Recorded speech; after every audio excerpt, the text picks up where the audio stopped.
pasca kematian. Pasca kematian. Sampai ke ujung. Ujung yang tidak ada sekatnya lagi disebut akhirat namanya. Jelas ya? Ujung yang tidak ada sekatnya disebut apa? Akhirat. Wabil akhiratihum yakinun. Pelan-pelan. Tadi kan kita yakin setelah wafat itu ada kehidupan kan? Ini harus terpatri nih. Sebab kalau orang tidak meyakini ini, maka dia merasa hidupnya untuk dunia saja. Ini yang menjadikan seseorang itu memanfaatkan semua kegiatan dunia seperti apa yang dia inginkan. Makanya kalau ditanya, kenapa kok harus mabuk-mabuk begitu? Kapan lagi kan hidup cuma sekali. Gitu? Setelah ini kan gak ada hidup lagi. Nah itu sebetulnya kata-kata itu sudah terlambat. 15 abad lalu orang jahiliyah sudah punya kata-kata itu. Wa ma yuhlikuna illad dahr. Kita itu hidup cuma sekali. Kalau udah meninggal, udah mati, gak ada lagi kehidupan. Mumpung masih hidup, nikmati bos katanya. Itu udah ada dulu. Kalau ada yang begitu, jahiliyah tuh. Ya, terlambat dia. Ya, barangkali nasabnya Abu Jahal tuh dari atas tuh. Itu ada di Quran bahasanya ada. Makanya ngaji. Ya, kalau ngaji kita bisa bedakan mana yang terlambat, mana yang faktual, gitu kan? Mana yang benar, mana yang kurang tepat. Halo, jelas? Ya. Nah, ini gambarannya nih. Nah, kalau kita yakin, maka kita punya persiapan. Kalau nggak yakin, nggak punya persiapan. Nah, karena kita sadar ada kehidupan setelah kematian, dan dimensinya sama atau tidak?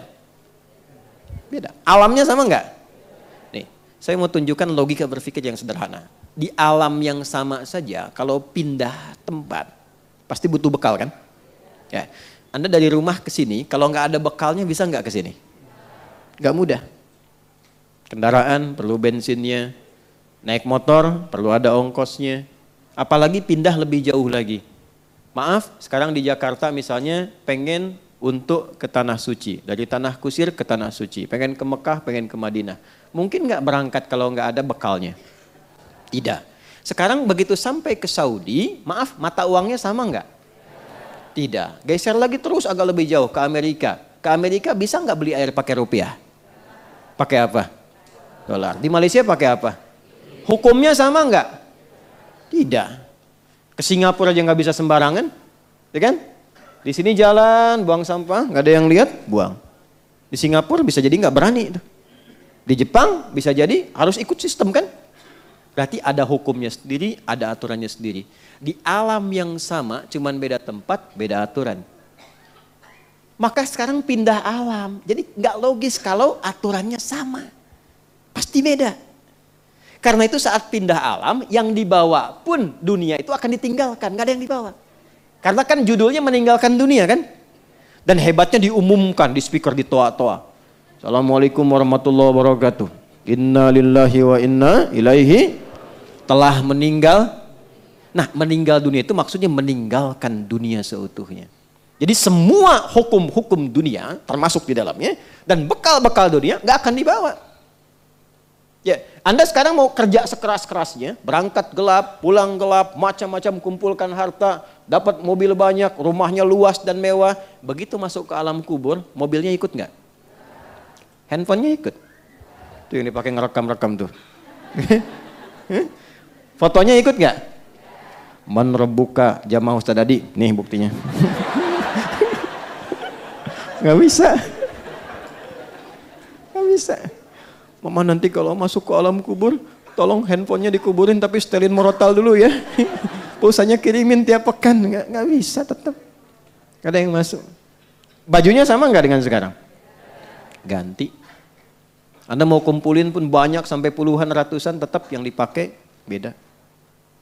Dan hilang semua. Begitu dipaksa dimasukkan rusak. Hancur. Karena bukan tempatnya. Bukan fasilitasnya. Bukan hukumnya. Pindah tempat. Maka pindah hukum. Beda aktivitas, beda perbekalan. Sekarang pindahnya beda alam. Kita masuk ke alam pasca kematian, pasca kehidupan dunia, masuk ke alam kubur. Belum ke akhirat, dia baru dikubur. Karena beda alamnya, alam dunia dengan kubur sudah beda hukumnya. Silahkan cek, di buku, di kitab mana ada keterangan tentang kubur. Di Islam lengkap. Afala ya'lamu idza bu'thira ma fil kubur.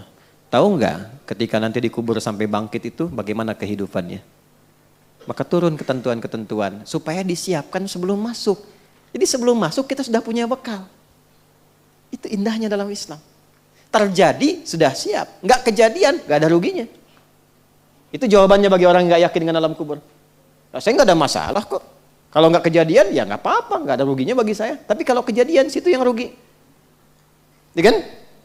Oh kubur tuh nggak ada apa-apanya, cuma tidur aja. Ya nggak apa-apa, saya tidur kan pengen enak, pengen punya fasilitas, tidurnya nyaman, empuk, mimpinya enak. Situ nggak punya persiapan, silahkan tidur dalam kubur, mimpi ketemu neraka, ya kan? Anda di alam dunia mimpi ketemu kuntilanak, pengen cepet bangun kan? Jelas kan? Halo? Ini di alam kubur kan ada orang mengatakan gak ada siksa, yang ada cuma tidur aja. Ya memang Anda tidur, tapi mimpinya neraka terus pagi sampai petang. Dan gak bisa bangun lagi. Tersiksa nggak? Nah daripada kita capek dan bingung, menelisik, ya, mencari-cari menduga-duga, yang sudah pasti aja Allah bilang apa pencipta kita. Nabi terangkan apa? Keluarkan kurikulum alam kubur sebagai persiapan pulang. Dan indahnya dalam Islam itu terintegrasi dengan kegiatan dunia dalam bentuk amal soleh tadi. Sholat, kan kita kerjakan kan?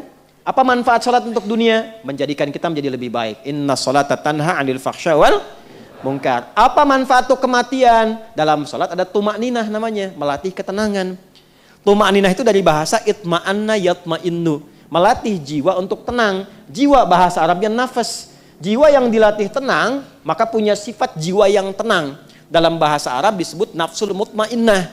Nah latihan sholat kita tumakninah ruku, tumakninah dalam sujud, membentuk nafas mutmainnah. Apa manfaat nafas mutmainnah untuk pulang? Saat maut itu dicabut, maka dampaknya lahir ketenangan dalam jiwa. Itu yang dimaksud, ya ayyatuhan nafsul. Bagaimana nafsul mutmainnah muncul? Tumakninah. Kapan munculnya? Dalam ibadah. Jadi ketika sholat diberikan ketenangan untuk pulang, cara pulangnya. Di alam kubur dapat kebaikan. Anda ayah, ibu berjuang merawat anak dengan baik. Saat mengandung, ya, jaga yang halalnya masuk, yang haram mesti keluar. Bacain Quran, dekatkan dengan Allah sejak dalam kandungan. Begitu lahir dirawat-rawat. Tiba-tiba Anda meninggal misalnya dalam perawatan yang baik, itu jihad, Bu.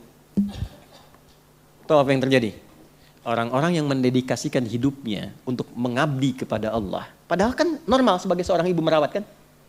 Normal kan? Merawat, memberikan yang baik, gizi yang baik, tapi dia niatkan karena Allah. Itu begitu dia wafat, langsung turun. Kandungan ayat tentang fi sabilillah. Wala tahsabannal ladzina qutilu fi sabilillahi amwata, bal ahya'un 'inda rabbihim yurzaqun. Orang-orang yang mendedikasikan hidupnya untuk beribadah kepada Allah, berjuang di jalan Allah, jangan dikira wafat begitu saja. Di alam kubur kami berikan kehidupan yang lebih megah dengan nikmat yang berlimpah. Dan perjuangan itu jangan selalu digambarkan kepada jihad militer. Itu ketika ada tuntutan, ketika nggak ada, keluarkan. Makanya belajar, apa kurikulumnya menjadi jihad, perjuangan yang baik karena Allah. Antum tafaqquh fiddin, belajar, lakukan karena Allah. Dalam Islam itu belajar, apapun yang dipelajari, tujuan akhirnya mengenal Allah. Antum pintar sepintar-pintarnya jadi profesor, nggak kenal Allah, nggak disebut pintar dalam Quran. Justru Allah turunkan itu untuk diriset. Nanti poin nomor 3, kita kan baru 1, ya kan? Baru 1 kan? Nanti poin nomor 3 itu Allah tampilkan wal jibala autada, ya kan? Ada gunung-gunung, ada awan-awan. Wa anzalna minal mu'sirati ma'an tajajja. Riset tuh awan, riset langit, riset lautan, riset daratan. Turunlah ilmu dari situ. Meriset langit, astronomi nanti. Ya, di daratan ada geologi, geofisika, geofisis dan sebagainya. Di lautan ada ilmunya lagi. Tapi puncak dari semua itu untuk kenal Allah. Karena dibuat itu supaya Anda tahu ada pencipta. Bukan cuma gali tambang, nemuin emas, nemuin nikel, nemuin tembaga. Yang ketika meninggal gak dibawa semuanya. Gak dibawa. Ada yang kain kafan yang terbuat dari emas, dari tembaga. Gak ada. Jadi puncak tertingginya kenal Allah. Ngapain pintar-pintar gak kenal Allah? Dan gak dibawa pulang gitu.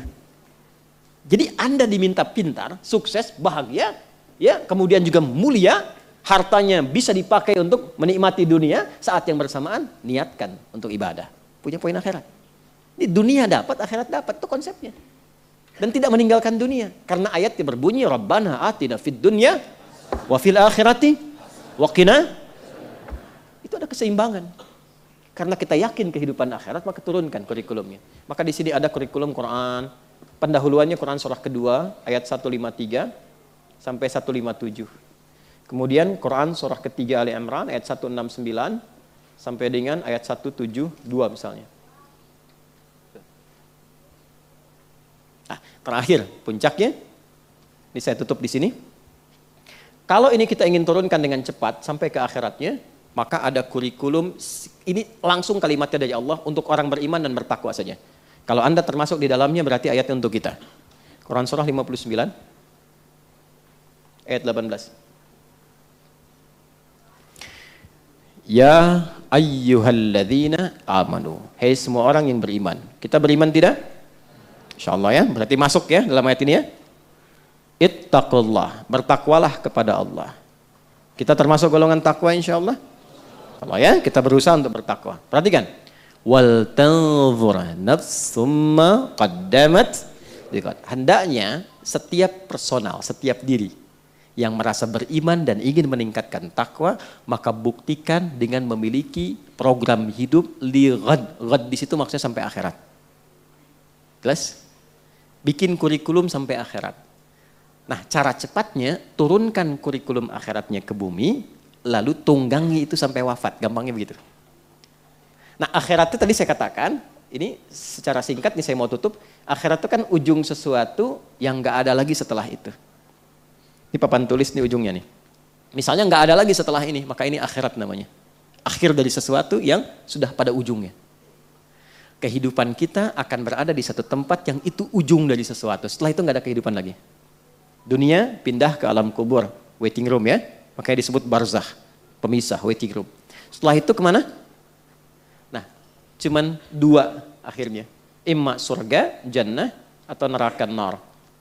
Yang di sini sementara araf. Orang cerdas, orang sehat pengen kemana? Enggak. Jadi kalau ada orang yang mudah menganggap neraka, ringan mengatakannya, bahkan mengatakan ya nggak apa-apalah di neraka juga, ini ketemu ini juga. Nah, ini menunjukkan bahwa ada sesuatu yang tidak sehat dalam jiwanya. Dan orang yang nggak sehat jiwanya lebih berbahaya dibandingkan orang yang nggak sehat fisiknya. Gitu ya, hati-hati ya.